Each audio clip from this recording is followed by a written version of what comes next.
What wasn't working in your marriage before you found us? Uh, Communication was a big one, obviously.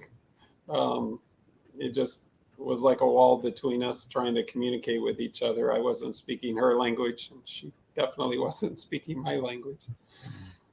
Because you really did learn to trust the process, and you were patient, and you worked on yourself and the marriage, even though Miriam was not in the picture yet. There was that blockade of communication. She was trying to heal. She needed that space, and you were willing to do the work on you. So, what's so cool about that, and I hope for everybody watching, if your spouse is not talking to you, if they've blocked you on social media or on your cell phone, if they've said, listen, I just need space right now, the lie from the pit of Satan and the pit of hell is that there's nothing you can do.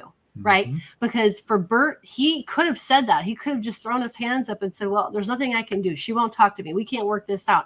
But Bert, what I honor about you is that you just got to work on you and understanding the whole dynamic of the marriage so that it could be different when the opportunity afforded itself. And I had even unsubscribed from your newsletter because it was hard for me to read, and because I was so hopeless.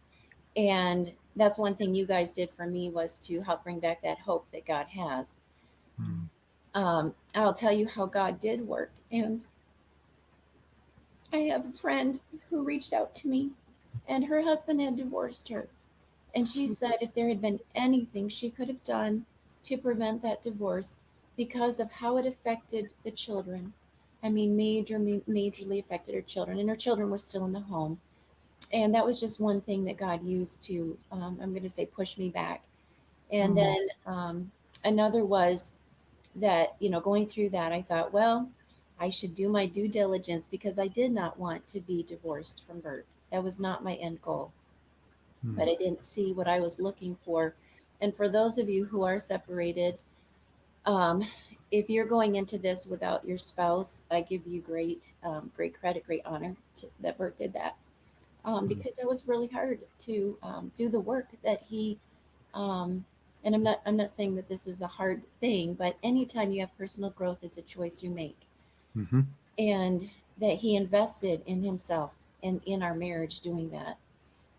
And wow, when I reached out, it was to do due diligence, to do my part, to do the coaching with you guys, so that I would have done everything possible to not divorce Bert. But at the same time, I came in very hopeless.